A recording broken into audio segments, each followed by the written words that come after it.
Sit down, Ms. Shrotriya. Thank you, sir. Come. If you're more comfortable without your mask, we have the distance amongst us, so you may remove it if you feel more comfortable. Right? Sure, sir. Thank you, sir. Thank you. Shall I call you Anjali? Yes, sir. Okay. So Anjali, let me start by asking you to introduce yourself.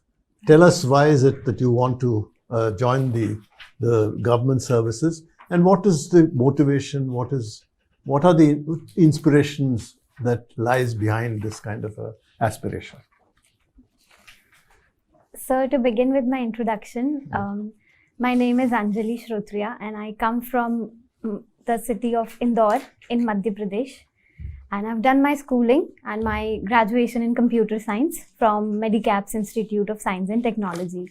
So post my graduation, I started preparation for civils and I chose geography as my optional subject for preparation. Sir, I like doing paintings and especially the Gond art interests me a lot. And I also follow tennis. And sir, I consider myself to be a very optimistic and a hardworking girl. So talking about my motivation to join the civil services, sir, it was primarily my parents through whom I came to know about civil services as an esteemed and a reputed service that has a lot of sanctity. And sir, during the course of my life ahead, I followed quite a few civil servants, and the transformational work that was done by them has really inspired me. And sir, I wish to join the services with a motive to create a meaningful impact in the lives of people. Any particular name? Sir, in Madhya Pradesh, Mrs. Harshika Singh's work for women empowerment in the Tikamgarh district. Okay, Tikamgarh. She has inspired me. Now tell me, this recent decision by the in tennis to exclude Russia because of its exclude Russia as well as Belarus. Yes, sir. Do you agree with it? Sir, in my personal opinion, I disagree to the decision because, sir, firstly, there have been players who have taken an independent stand, which is independent of Russia, and have condemned the Russian invasion. Okay. And so, secondly, I also feel that sports is something which is beyond the realm of the politics, and it should be seen as an independent entity and should not be connected to the events like this, because it is a uniting factor. But in the case of apartheid in cricket, there's been a problem. We've had a problem. Very often you see in the case of India, even vis-a-vis Pakistan, you have problems. Is that therefore do you think that is it's similarly unjustified? Sir, if I talk about the apartheid in South Africa, they were not allowed to play, and sir, in some cases it does send a very strong message to the entire government that it was an accepted evil, I would say, at that time. So in that sense, sir, apartheid was the right thing that the world stood for. Sir, however, in case of Russia, I think there's a lot of uncertainty and ambiguity that is involved. But the West is calling this genocide. Right, sir. So how do you... Sir, I still feel that West has their inherent notion of criticizing Russia, and the Bucha killings, sir, they were condemned by all. But so the rest of it, sir, it still needs to be seen with a transparent lens and not from what Western nations think of it as. And do you agree with the point of view that India took in the Security Council on Bucha, where we condemned the act itself? Sir, we have condemned and we have called for an independent probe into the killings. And I think that... And we have not named anybody. Right, sir. Okay. We stood for the motto that there has to be welfare and the world is a family, which we stand by. So taking a humanitarian stance, I think we were right in that aspect. Okay. Now, do you think the world has changed because of Ukraine? Or is, for the large part, this is only you would say it's only a European basically a European issue, not only, basically a European issue. There are impacts. Every country will feel the impact, particularly of sanctions, but it does not change the global order for us and for other countries. Perhaps the main problem, the future of the world, as they say, lies in Asia, the 21st century. What is your view on that? Sir, I think that this Russian-Ukraine crisis that has unfolded, it will change the world order. In the short term, sir, there will be Europe which would be impacted, along with America losing its ground. And sir, there is also prediction that there would be a rise of China with the de-dollarization that we are seeing to an extent. Do you think that this de-dollarization will take place in the near term? Sir, with a few countries, it has already started, like Russia, ruble, and India trading in their own currencies. Even yuan. That has happened in the past too, when Right, the dollar sir. was reigning, Yes, sir. was running very high. Sir, in the immediate term, I don't see a possibility of entirely shifting towards a new currency. But the world would want to shift away from on relying on the West, and would like to also have their own independent stances after What do you this. mean when you say the world would like it? Europe, most of the financial, the most powerful, much of the more powerful currencies, etc., are closely aligned with the Yes, sir. dollar. Sir, in the sense that they would not only depend on the West now, they would also try to have their own bilateral relations with the other countries which are there, and independent of what West thinks of. So do you think that this will result in a de-globalization in a major way? Because as it is, much of China's exports are the world depends on China, which is the factory of the world. Sir, deglobalization, I would not think, because, sir, our supply chains have already disrupted, and we are on a way of more interdependence in terms of bringing back the economy in order post-pandemic. So there is a need for integration and interdependence even more. So I think, sir, deglobalization would not happen. Okay, please go ahead. Anjali, how will the knowledge of geography improve your effectiveness in civil administration? Sir, geography is one subject which I found to be very holistic, in the sense that it imparted me with the knowledge of physical attributes of a region, for say the landscape, the hills and the rivers. But along with it, I also got to study about the demography, the human geographical aspect of it. And as an administrator, if I'm able to combine both the aspects and see the holistic picture, it would help me. Can you be more specific? Yes, sir.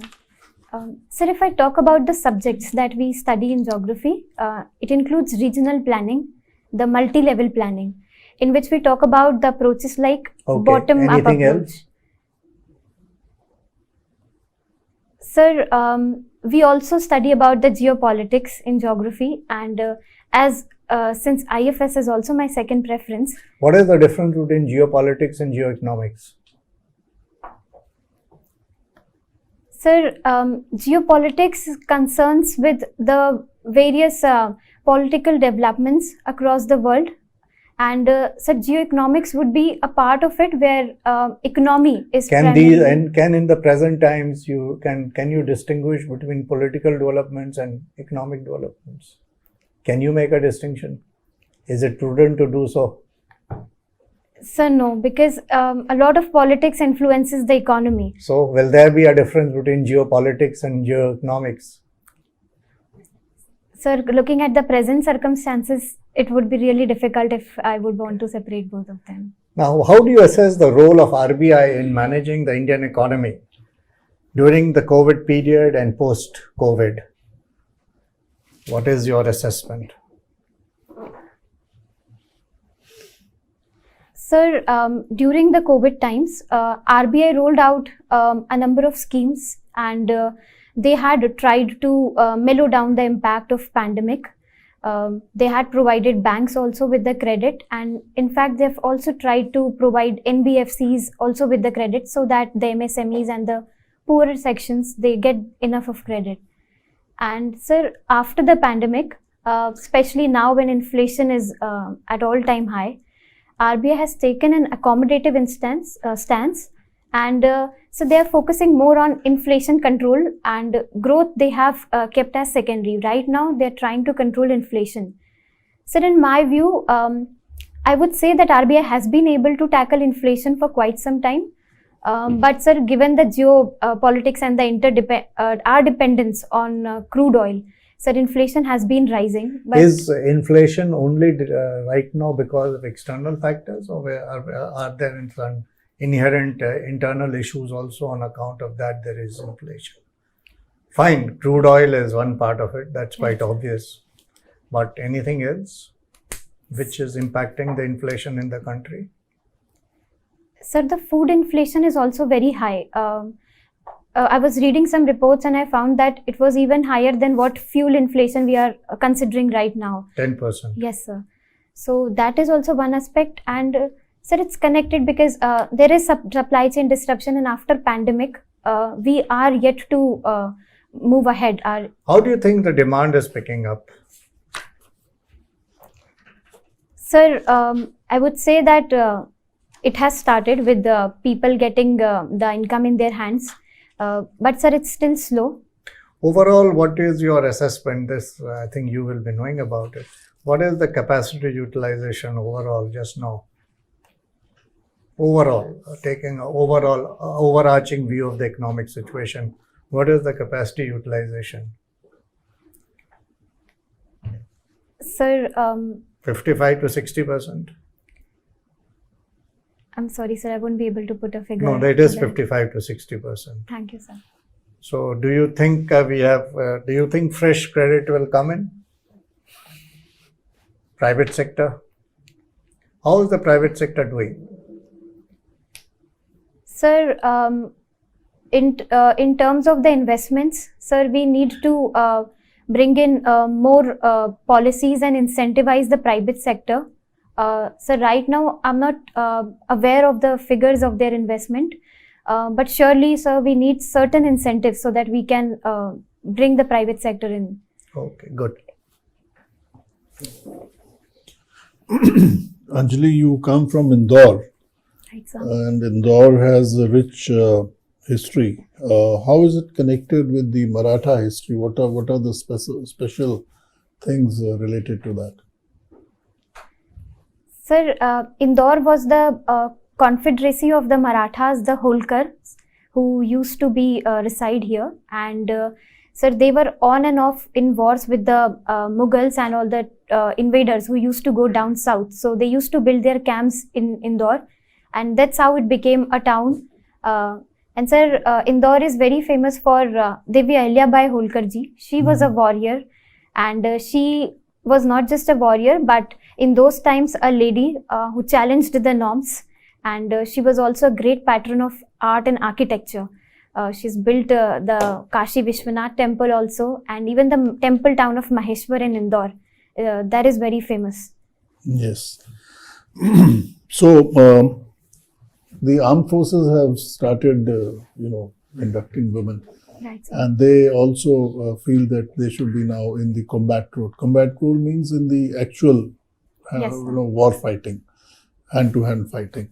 Yes, sir. So, what would you say, coming from the town of Ahilyabai Holkar, should they be getting into it, or is it not the time for them? Sir, I think it's a very welcome change, and army doing it is a very big occasion for us, because earlier the entry into these Sainik schools was also not permitted, since they were the feeder to the military academies. But now with the induction of women into the combat role, sir, I feel that they're equally empowered as the men in terms of capabilities. So there are various nations, in fact, who have all women contingent. Talking of Israel, and in fact, India has sent its all women contingent even in UN. So considering that, sir, I take it as a very... Yes, sir. Yes, sir. I give you a hypothetical situation that you are a fighter pilot in the Indian Air Force, and you are, chasing a Pakistani aircraft, and you go into their territory, and you have to perforce eject like Abhinandan, and you fall into the hands of the people there, and it's not only the military people, the general people. What would you be expecting?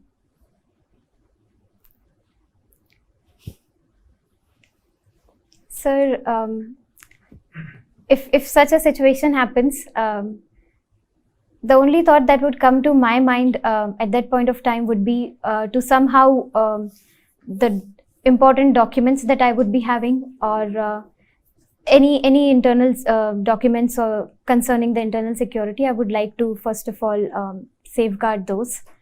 And probably then, sir, I think there are conventions like Geneva Conventions through which a prisoner of war is like taken. And Did you see the photograph of Abhinandan when he was being brought back? right, sir. Did you closely look at him? Yes, sir. He was a tough guy, Yes, sir. but he was not able to walk straight properly, and he was there only for about 36 hours or less, Yes, sir. right? And but if the same thing happens to a woman, and nobody actually, Geneva Conventions are more there in the paper, but actually in war fighting, I don't know how many people. So one is the torture. The second is the hue and cry in your country that our lady pilot has been caught, and she is not only being tortured, she would have been molested also. So would it be a comfortable thing for your parents, for your siblings, for your friends, and for the country people? Sir, to me, this post is gender neutral. As much as a man's family would have had a shock if they would have found their kid, such would be the situation even for a woman. So I would not want to perceive it because she was just a woman, we would cry more for her, and he was just a man, so we would feel less empathetic. Great. Okay. Thank you. Sorry, there are two more questions I have. One is, you said you like badminton. So there was some controversy recently about Saina Nehwal, who's been a world champion. Yes, sir. What do you have to say about that? Sir, if I can recall correctly, she took a decision to drop out of the badminton trials that were currently being held. And sir, it's more about I think about that time and the age, that after a certain point of time, she felt that she was not fit enough to play. But there was some problem of selection I'm sorry, sir, I will have to with read the on that. selectors. You Sir, I brush will up update on this my question. So Okay. financial problem also. Financial problem. They would not pay for her. So you have a specialization in geography. They say the Himalayas are moving up every year. Yes, sir. By how much height or length? Sir, it's around 5 centimeter per year. 5 centimeters. Yes, sir. I heard it was 2. You sure it was 5 centimeters? Anjali, what is the latest version of Android operating system? Sir, I'm not updated on that, sir. Are you aware what is the naming convention of these versions? No, sir, I'm afraid I'm not. Okay. What do you do to keep your phone cyber secure? Sir, firstly, there's an antivirus which is installed. And so secondly, there are certain guidelines that come, like RBI themselves, they send text messages to inform the people.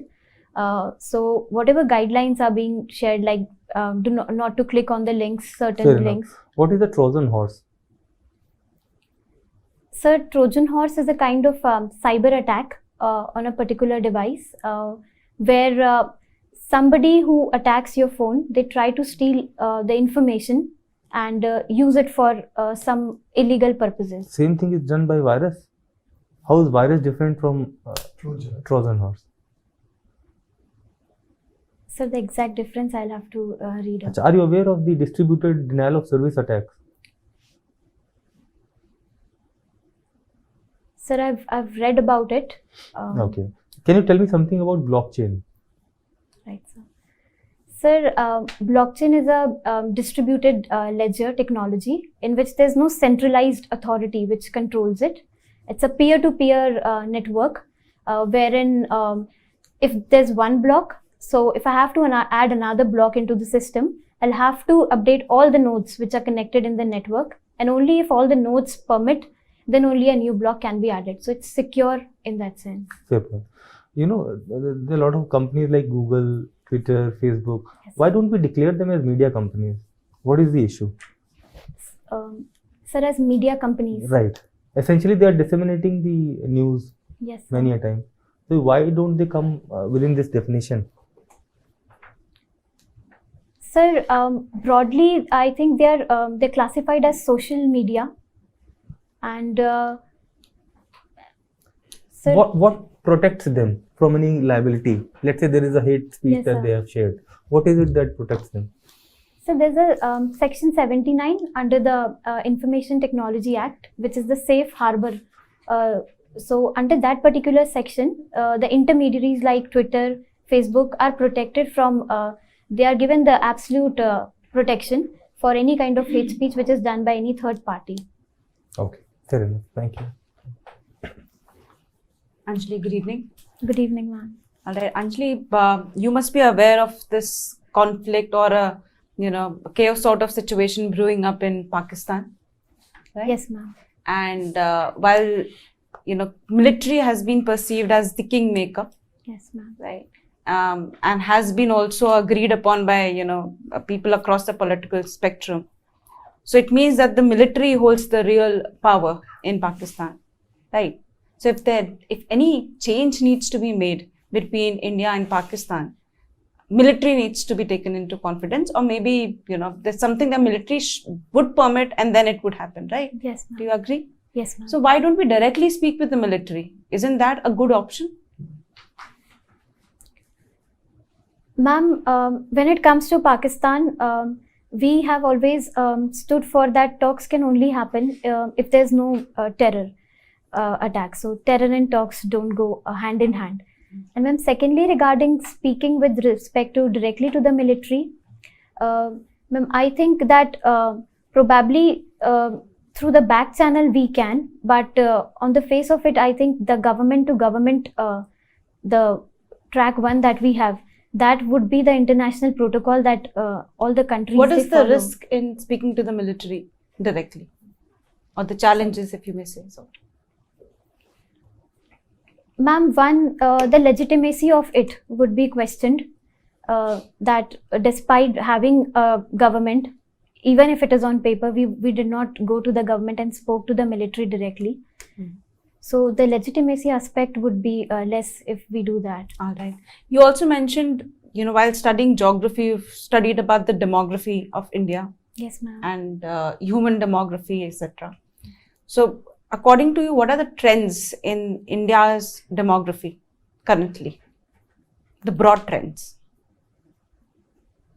Ma'am, firstly, the NFHS 4 survey was released, under which they have said that the TFR, which is the total fertility rate in our country, it has declined, and it is now below the replacement level rate, which is a good and a positive thing for us. Ma'am, secondly, we have also now, in terms of, if I talk about the social indicators, we have pushed around 270 million people out of poverty. I'm just talking about the demography, not social indicators. Ma'am, So that's one angle, Yes, that ma'am. the TFR has declined. reduced. Yes, ma'am. What else? Ma'am, secondly, it's also the old age, the geriatric population, that is on rise in the country, and right now it's around 8%, but over the years it would be, by 2050 we are expecting 16%. So social All right. security. Given this demography, what are the policy choices, 3 most important policy choices that the government should take? Ma'am, first one given would be the geriatric care, because we would have more number of dependents. Next. Ma'am, second, to reap the demographic window that we have right now, and in this particular demographic window, I think more focus should be on the people between 15 to 59 years of age. Okay. So Next. providing them skills. Okay. And ma'am, the third aspect with respect to the demography could be this children, because India has a lot of malnourishment. We are, according to the Global Hunger Report, we have the most number of stunted and malnourished children. So providing nutrition to the children should also be one of our policies. All right. They're saying that lesser number of children would be born. So basically, the schools would be empty. Do you think it's time to restructure the schools? There'll be a hollowing out of schools eventually. So do you think they should be merged in terms of closer schools in one locality should be merged into one? Ma'am, this would be very different in different parts of the country. So if I talk about the southern states, yes, lesser number of children would be born, and this could be one way to tackle that issue. But in case of northern India, where Bihar and Uttar Pradesh states, there we would still have that population momentum carried on. So this approach, ma'am, in northern states, we need to have a different approach. Thank you. Thank you, ma'am. Well, thank you. I think we'll make a small consultation among ourselves and then call you back to Okay, give you sir. some advice. Okay, sir. Thank you, sir. Thank you. sir. It's very Thank nice. you, ma'am.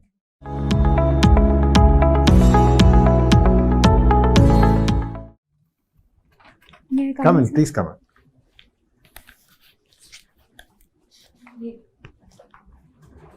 And clearly, you're well on top of all the subjects, information-wise, and in terms of presentation.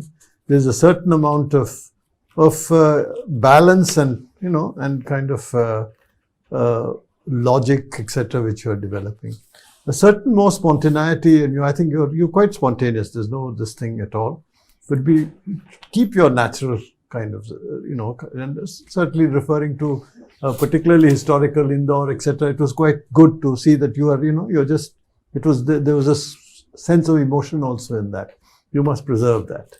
Now, I don't know if people have not tried to provoke you, but you might find provocative questions answered. And you'll have to answer them with the same kind of equanimity which you've been showing. You're showing good equanimity, and I think this should get you good. No, just 2 or 3 things. First of all, you have done a remarkable interview, and I'll tell you why. Because to maintain equanimity at 6:30 in the evening is not an easy task. And you kept it at a very high level. And I'm saying it on all seriousness. It shows us a very, very good level of resilience and a very tough mindset, because you have to keep yourself psyched up. Sometimes, and more generally in an interview, you asked an open-ended question. At that time, you have to show a little bit of depth. The question prima facie may appear to be a very simple question, but there you can take the interview to a certain elevated by showing a conceptual depth whilst answering it. At the same time, you don't have to use very high flaunting words, because that will go against your personality. It should come out something which is natural. Not, giving depth for the sake of giving depth, even if you don't feel it. You have to feel the depth also. You're getting the point, otherwise don't do it. Okay, sir. Otherwise it will look unnatural. Okay, sir. And natural is the key mantra. The real Anjali has to come out. Okay? Yes, sir. And the last is, you still have time, just brush up the basics of the Indian economy. Yes, sir. Just, where we stand. One page is enough, 1 or 2 Yes, sir. pages. Just brush it up so that if you asked any question on the Indian economy, you are able to give certain basic answers. Okay, sir. Okay. You will do well. Thank you, sir.